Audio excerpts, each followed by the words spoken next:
చూస్తూ ఉన్నాం. దాదాపు ఈ 9 నెలల కాలంలో కూటమి ప్రభుత్వం అధికారంలోకి వచ్చిన దగ్గర నుంచి రాష్ట్రంలో ఉన్నటువంటి రైతన్నలు నానా ఇబ్బందులు పడతా ఉన్నారు. అప్పులు చేసుకోను ఏదో ఇబ్బందులు పడి వాళ్ళకున్న స్తోమతలో ఏదో ఒక పంట వేసుకున్నటువంటి రైతు పరిస్థితి ఈ రాష్ట్రంలో ఈ రోజున ఎలా ఉందంటే అది ఇక ఎటూ కాలేక ఏమీ కాలేక ఈ ఇబ్బందులు పడలేక ఆత్మహత్యల వరకు కూడా దారి తీసేటువంటి పరిస్థితులు కూటమి ప్రభుత్వంలో ఏర్పడ్డటువంటి పరిస్థితులు ఈరోజు రాష్ట్రంలో నెలకొన్నాయని చెప్పి మనం చెప్పొచ్చు. ఎందుకంటే ఈ రోజున మనం చూసినట్టయితే రైతు బాధ మనం వర్ణించలేనటువంటిది. ఈరోజు రైతుకు మనం చూస్తే జగనన్న ప్రభుత్వంలో రైతుకు మిర్చి పండిస్తే ఎంత వచ్చేదండి? 25,000 నుంచి 28,000 వరకు వచ్చేది. ఈ రోజున పరిస్థితి ఏంటి? 10,000 నుంచి 12,000 వరకు వస్తుంది. రైతు పరిస్థితి ఏంటండి? అప్పులు చేసుకొని నానా ఇబ్బందులు పడుతూ పంట వేసుకున్నటువంటి రైతు పరిస్థితి ఏంటి? గతంలో చూసుకున్నట్టయితే జగనన్న ప్రభుత్వంతో పోలిస్తే ఇప్పుడు సగానికన్నా తక్కువ రేటు ఈరోజు రైతుకు అందుతుంది. ఏ పంట వేసుకున్నా సరే నష్టం.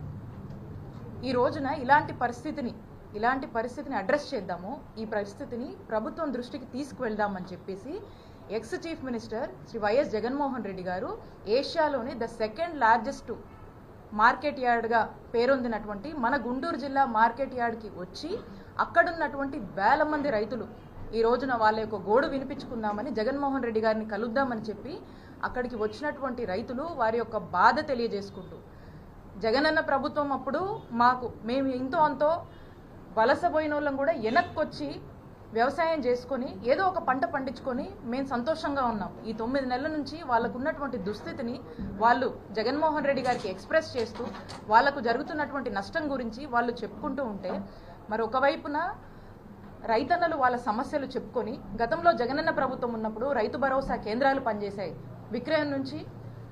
విత్తనం నుంచి విక్రయం వరకు కూడా మరి అలాంటి ఫెసిలిటీస్ ఒక సిస్టమ్ని తీసుకొచ్చి అవకాశాలు కల్పించి రైతుకు చేదోడుగా వాదోడుగా ఉన్నటువంటి జగనన్న ప్రభుత్వాన్ని కొనియాడుతూ ఈ రోజు ఉన్నటువంటి వాళ్ళ కన్నీటి గాథల్ని ఈరోజు జగన్మోహన్ రెడ్డి గారితో చెప్పుకుంటూ ఉంటే మరి ఈ కార్యక్రమాన్ని ముందుగానే ఇదొక ప్లాన్ చేసి ఈ కార్యక్రమం గురించి ఇక్కడ ఉన్నటువంటి ఆఫీసర్స్ అందరు నోటీసులు కూడా పెట్టి జగన్మోహన్ రెడ్డి గారు రైతులకు అండగా ఉండి వారి యొక్క బాధను ప్రభుత్వం దృష్టికి తీసుకువెళ్ళాలి, ప్రజలు సమస్యల్లో ఉంటే ఒక ప్రతిపక్ష నాయకుడిగా ఈరోజు జగన్మోహన్ రెడ్డి గారు గుంటూరుకు వస్తే ఏం జరిగిందండి చూస్తున్నారు మీరందరూ. పోలీసుల బాధ్యత ఏంటండి? కాన్స్టిట్యూషన్ పద్ధతిలో కూడా వాళ్ళు పనిచేయాల్సినటువంటి అవసరం పోలీసులది. ఈరోజు కేవలం ఒక టీడీపీ పార్టీ కోసం పనిచేస్తున్నట్టుగా వాళ్ళ యొక్క వైఖరి ఈరోజు మనకు అర్థమైంది. ఈ రోజున ఒక ఎక్స్ చీఫ్ మినిస్టరు దాదాపు 40% కన్నా ఓట్ షేర్ ఉండి ఒక ప్రజాదరణ కలిగినటువంటి అత్యంత ప్రజాదరణ కలిగినటువంటి నాయకుడు ఒక పెద్ద పార్టీని రిప్రజెంట్ చేస్తూ ఈ రోజున గుంటూరుకు వస్తే కనీసము వారి యొక్క Z+ కేటగిరీ సెక్యూరిటీ అంటే ఏదైతే ఒక ప్రైవేట్ సెక్యూరిటీ అతనికి సంబంధించినటువంటి ఒక ఫిజికల్ సెక్యూరిటీ ఏదైతే పోలీసులు మినిమం ఇవ్వాల్సినటువంటి అవసరం బాధ్యత ఉందో అది కూడా ఈరోజు ఇయ్యనటువంటి పరిస్థితి. అలాగే అసలు పోలీస్ కానీ సెక్యూరిటీ కానీ ఎందుకండి? ఎక్కడైనా జనం గుమిగూడితే వాళ్ళని ఒక పద్ధతిలో మెయింటైన్ చేయడానికి ఈ రోజున ఈ సెక్యూరిటీ అనేది అవసరం. లా అండ్ ఆర్డర్ కంట్రోల్లో ఉంచడానికి ఇవన్నీ కూడా మెయింటైన్ చేయడానికి అవసరం. ఒక విఐపీ ఈరోజు వచ్చినప్పుడు Z+ కేటగిరీకి సంబంధించినటువంటి సెక్యూరిటీ ఇవ్వాల్సినప్పుడు కనీసం అతని గురించి కానీ ఏదన్నా తొక్కిసలాటనో లేకపోతే ఏదైనా ఇంజురీ జరుగుతేనో లేదా సెక్యూరిటీ లేదని ఈరోజు మా లీడర్కి ఏదైనా హామ్ జరుగుంటే ఎవరిది రెస్పాన్సిబిలిటీ? ఎవరు తీసుకుంటారు ఈ రెస్పాన్సిబిలిటీ? ఇక్కడ ఏమీ లేదు అని చెప్పేసి ఏదైనా జరుగుంటే who is responsible for this? Is this not the responsibility of the police అని మేము ప్రశ్నిస్తూ ఉన్నాం. ఈరోజు జరగకూడదు నిన్న జరిగితే స్టాంపేడ్ అని రాస్తారు, మాట్లాడతారు. మరి ఈరోజు ఏమన్నా తొక్కిసలాట జరిగి ప్రజలు ఇబ్బంది పడి ఉంటే ఈరోజు వేల సంఖ్యలో తరలి వచ్చినటువంటి రైతులకు ఏదైనా ఇబ్బంది జరిగి ఉంటే ఏదైనా ఇంజురీస్ జరిగి ఉంటే ఈరోజు ఏం జరిగి ఉండేదండి? దీని బాధ్యత ఎవరు తీసుకుంటారు? I'm asking, it is not the fundamental basic responsibility of the police to react on this? ఎందుకు పోలీస్ వారి యొక్క బాధ్యత తీసుకోలేదు? I demand the SP, DIG గారు, ఐజీ గారు, డీజీపీ గారు దీని మీద ఎక్స్ప్లెనేషన్ ఇవ్వాలి. మీరు ఎందుకు ఒక ఎక్స్ చీఫ్ మినిస్టర్ ఈజో టూర్కి వస్తే ఒక ముందుగానే ఒక షెడ్యూల్ ఇచ్చి ఒక టూర్కి వస్తే ఎందుకు where you expecting some harm would have to happen to them or some stampede if something would have taken place, who is responsibility?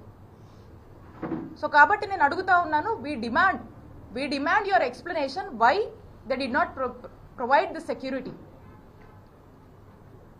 అలాగనే బందోబస్తు అనేది ఒక అధికార పార్టీకే కాదు కదండి.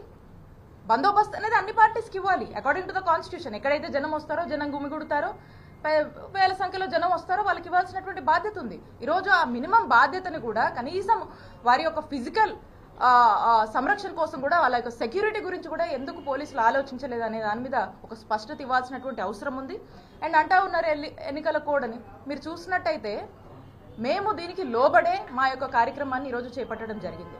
ఎక్కడా కూడా మేము యాడ్ ప్రెమిసెస్లో ఎక్కడ మైకులు పెట్టలేదు. మేము ప్రెస్ మీట్ కూడా మీడియా వాళ్ళు అందరూ కూడా వచ్చారు, పొద్దున్న చాలా మంది వచ్చారు ఇక్కడ ఉన్న వాళ్ళు.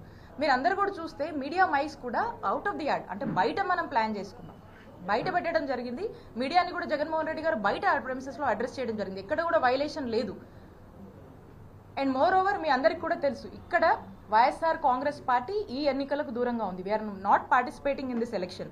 సో మేము క్లియర్గా చెప్పాము, ఎక్కడ మా వంతు ప్రచారం కూడా లేదు, ఏమీ కూడా లేదు.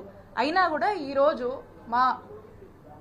మా మాజీ ముఖ్యమంత్రి గారు జగన్మోహన్ రెడ్డి గారు టూర్కు వస్తే మరి ఇంత అలసత్వం వహించినటువంటి పోలీసుల విషయంలో ఖచ్చితంగా మేము దీన్ని న్యాయ పోరాటం చేస్తాము. దీని న్యాయస్థానాన్ని కూడా మేము ఫ్యూచర్లో మేము ఖచ్చితంగా ఆశ్రయిస్తాము.